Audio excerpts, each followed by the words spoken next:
Welcome to the Beyond the Mind podcast, where we ask not what's in your head, but what your head is in. Prepare to be inspired to change your environment, change your mindset, and ultimately change your life. Willpower doesn't work, people. If you truly want to move away from stress and anxiety, you have to start with your environment. So let's go.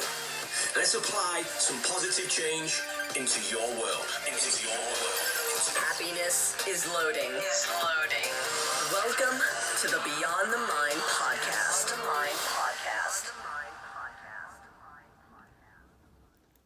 Hello, podcast world. Iain Highfield here, just trying to get better at this podcast thing. This is my third ever episode of the Beyond the Mind podcast. I am hoping it's better than the first one and the second one, but not as good as the fourth. You know me as that person that in 2009 was living above a pizza shop rent-free, just been fired from my pharmaceutical job and had zero direction. Over the last decade, I've been fortunate enough to put strategies into place that have led to me becoming a published author, a performance coach, and someone who gets to stand on stage and spread positivity. So that's why I started this podcast. I want to help you make positive change in your life. What are we going to talk about today?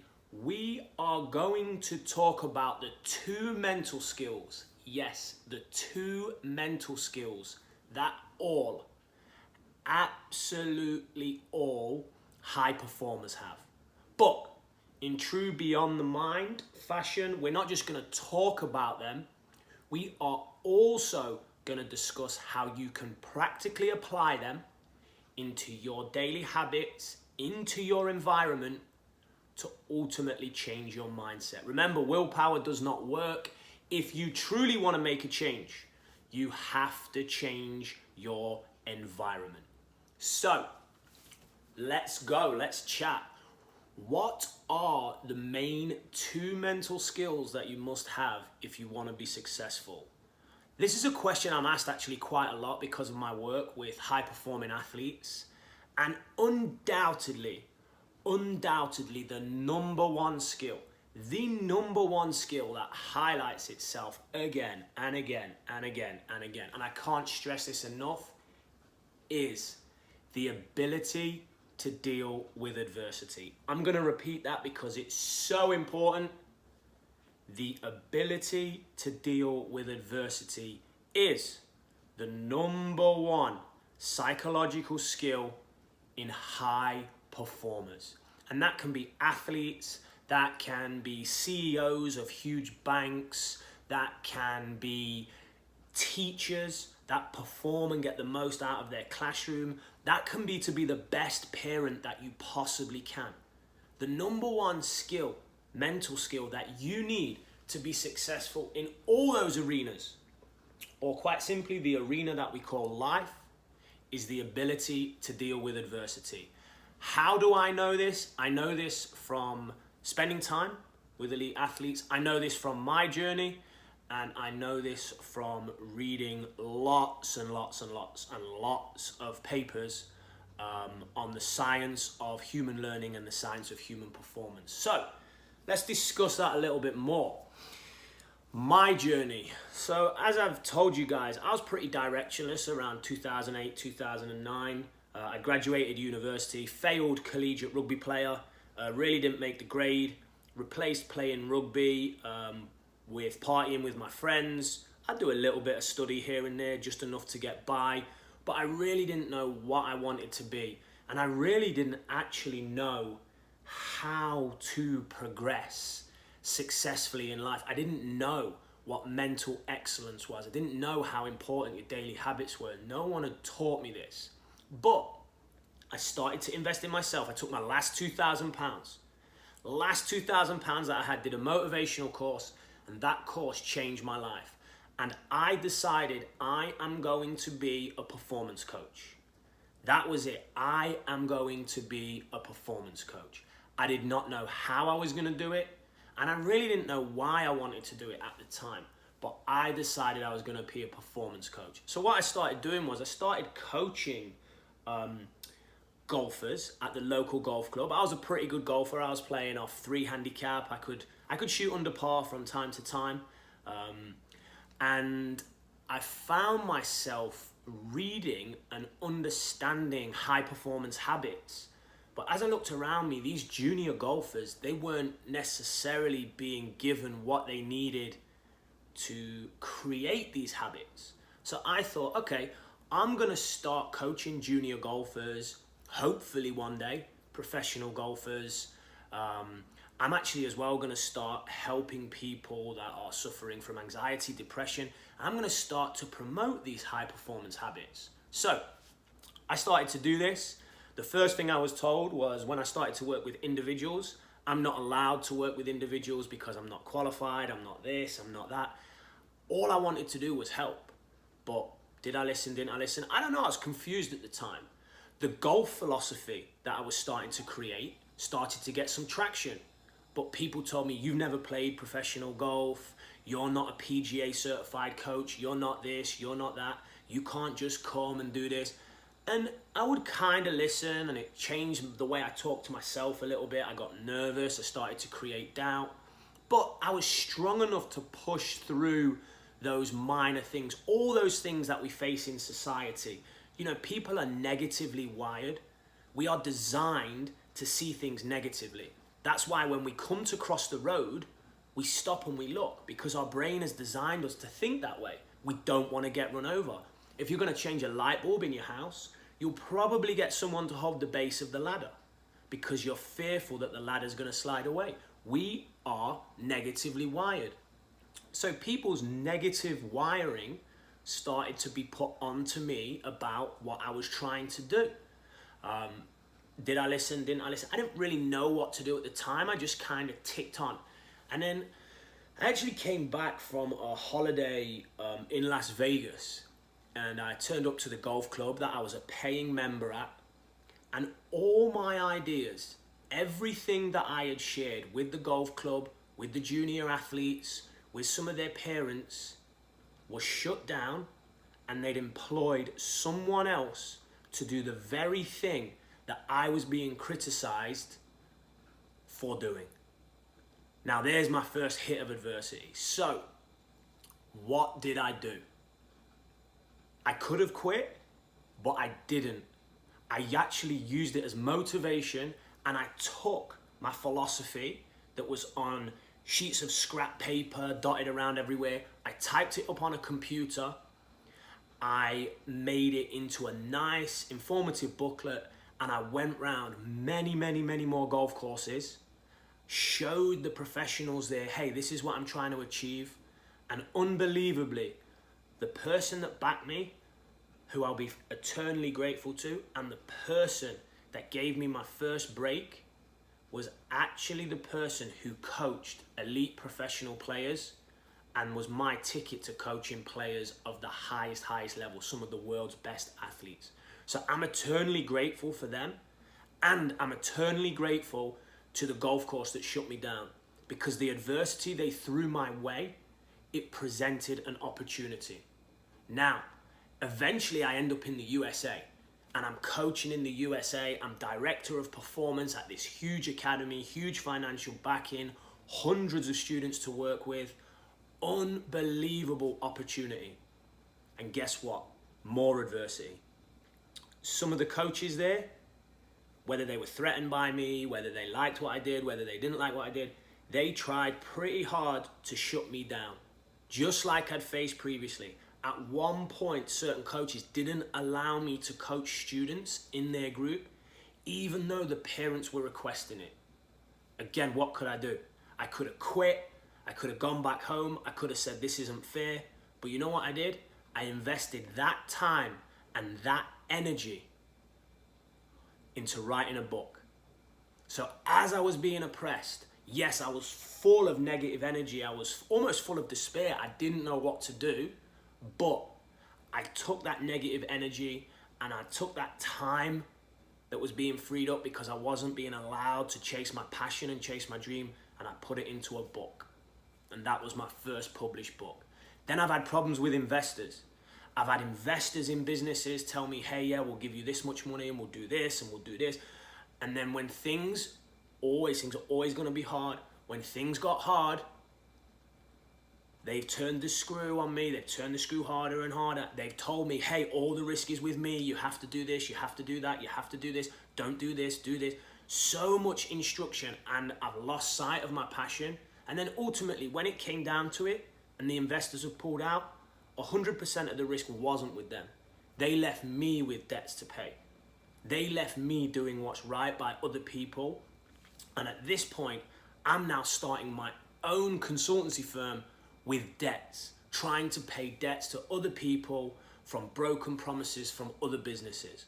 So adversity, when I first started this mission to become a performance coach, adversity when I started to be successful, adversity when I went 100% out on my own and launched my own business. And that's not even to add the adversity of things that have gone on in my personal life, where I'm 38 years old, I'm not a father, I don't have a family. It's something I've wanted more than anything, more than I can ever describe. But unfortunately, for many reasons, partners that I've had have decided they've not wanted to have kids. Partners I've had have decided they wanted to go on a different track with their life to the one that we were on as a team.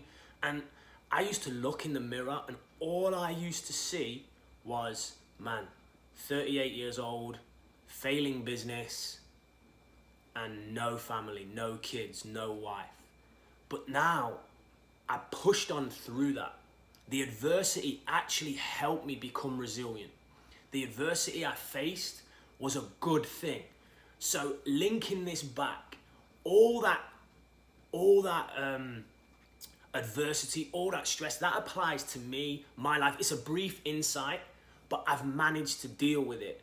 And the reason I've managed to deal with it are these practical things that I do on a daily basis.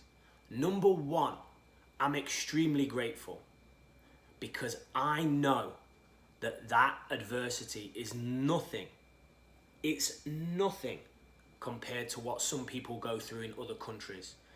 In 2016, I was fortunate enough to be the keynote speaker in South Africa at a very, very big conference. And I went and visited the townships there. And man, that gave me a different perspective on life. I saw children that had absolutely nothing, whose lives were in danger from disease, from malnutrition. They lived in absolute poverty. I saw them with huge, huge smiles on their faces. So every day, I'm grateful that I have what I have, and every day, I'm grateful for that adversity. You have to be grateful for that adversity. Every day, I write down, I am grateful for my adversity. I am grateful for my resilience. This is what changed my environment. I write down that I am grateful for the things that I have, the relationships that I have. And I also write down, I'm extremely grateful that I have 2 arms, 2 legs. I'm extremely grateful that I have a working heart. And when you can make this shift to this mindset, adversity not only seems easier to deal with, but adversity becomes a fuel. It becomes a fire. It drives you. So remember, willpower doesn't work. You have to make changes to your environment. You need to get a big piece of paper. You need to get a very, very, very expensive leather journal, something that is going to compel you, an investment that is big enough that you have to do this. And every day you have to write down what you're grateful for. And every day when you're driving, when you're taking time out of your day, you have to think of these things. So often I tell junior athletes, when they get angry or when they get frustrated, when they start screaming at their parents, when they throw golf clubs, when they quit during a soccer practice or a squash practice, I tell them, hey, There's a child in a cancer ward that would love the opportunity to hit that awful shot. There's a child in the townships that is playing soccer with a cola can and having more fun than you, and you're playing on this amazing pitch with this amazing soccer ball with all this amazing equipment. So we try and get some perspective. So if you want to develop the first and number one skill in all performers, in all high performers, you have to get grateful. And you can't just think to yourself, yes, I'm going to be more grateful. You have to change your environment. If you engage in this, if you write it down, and if you set time aside every day to do this, it will change your mindset. But just listening to my words and thinking this is a good idea will not change your mindset. Number 2, how else can you change your environment? Visualization. Now, often books like The Secret or often in sports psychology, visualize what you want. Visualize that red Ferrari. Visualize that dream house. Visualize hitting every shot perfectly on the golf course. Visualize that goal that you score and celebrating. No, don't do that. Do not do that until you can also do this. I think in one of the Rocky movies, Rocky says life is not all sunshine and rainbows. And David Goggins, a crazy inspirational coach, says the biggest challenge in life is life. You need to callous your brain for life. So we all know that adversity is going to hit us one day. And the message that I'm providing to you guys is adversity is the number one thing that you're going to have to overcome if you want to be successful. So what should we visualize? You need to visualize your body, your breathing, and your mind in times of trouble. When you need to show resilience, how are you going to look? How are you going to act? How are you going to talk? How are you going to feel? Because most people, when adversity strikes, they have an automated response. Boom. They get angry. They run away from the situation. They hide. They get emotional. And that's how we've wired ourselves over the years. And it's a perfectly natural response. But if you want to break that, response, you have to visualize yourself. Okay, this is what I'm going to look like when adversity strikes. This is what I'm going to look like in a difficult situation. I'm going to go into this business meeting. It's going to be difficult, but this is what I'm going to look like. This is going to be the tone of my voice. This is how I'm going to breathe. On the golf course, I am probably in a 72-hole tournament going to hit a bad shot, but this is what I'm going to look like. This is what I'm going to say to myself. This is how I'm going to breathe. Body language, breathing, self-talk. Great ways to deal with adversity. Amazing ways to deal with adversity. But you have to see yourself doing it before you can do it. So, 2 ways that we can change our environment. Grateful exercises. Grateful exercises will help you deal with adversity. Start looking at what you have and what you have not got. Write it down. Do this on a daily basis. Change your environment. The second one, visualization. Don't just do what books like The Secret say. It's good to do that, but you have to complement it with how are you going to look during hard times. Because if you don't ever visualize that, you will not build into that role. You have to see it before you can do it. Okay, so 2 ways, grateful exercise, visualization exercise, are both gonna help you be able to deal with adversity. And ultimately, what are we doing here? If you listen to episode 2, where I talked about Inky Johnson and his phenomenal goal setting and his ability to decide what he wants, but then really on a daily basis living how he's going to get it and why he wants it, that is what we're doing here. We're helping you. I want to deal with adversity. How? You can't just want something and want it and want it. You have to know how. So if you want to be able to deal with adversity, how are you going to do that?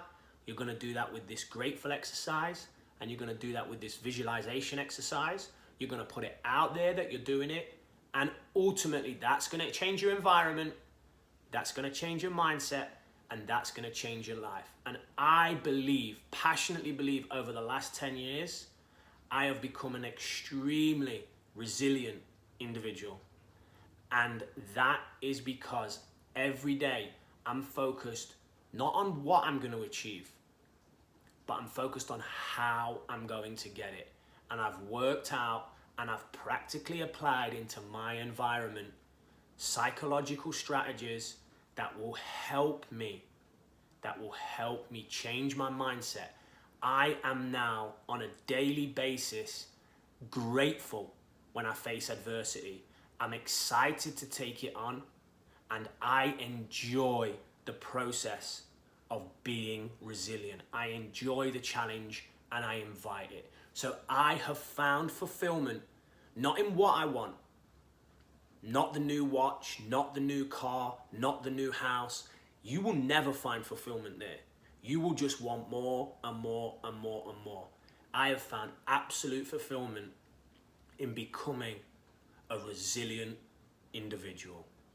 I every day engage in those processes because I know that those processes shift my environment, they shift the people around me, and ultimately they shift my mindset. So, number 2, man, we ripped through number 1, but we're out of time. So, and I did that on purpose. Because the second mental skill, the ability to adapt, I'm going to discuss in my next episode with a guest. And this guest is not someone you want to miss out on. Sam Crowley, the host of the Everyday is Saturday podcast, will echo this message 10x. I know that the adversity I've faced, yes, it was adversity to me, but compared to other people's situations, they would love to face that amount of adversity. Sam is one of those guys. You have to tune in to episode number 4, where we're going to talk about the ability to adapt to situations, especially in this current time with the coronavirus. We're going to talk about Sam's journey and how he adapted during adversity to launch one of the most listened to podcasts in the world, become a motivational speaker, corporate speaker, published author, all-round awesome dude with an amazing family, and be extremely, extremely fulfilled. So I'm super excited that Sam is the first guest that I'm having on, because Sam is helping me on my journey, helping me be better, helping me change my environment, and ultimately, because I'm changing my environment, changing my mindset, spreading positive change, and changing my life. Thanks, guys. Anyone who wants to discuss this more, IainHighfield.com. That's IainHighfield.com. Jump on my calendar, book your free 30-minute power call. If that is not quite up and running because we're early in the process, email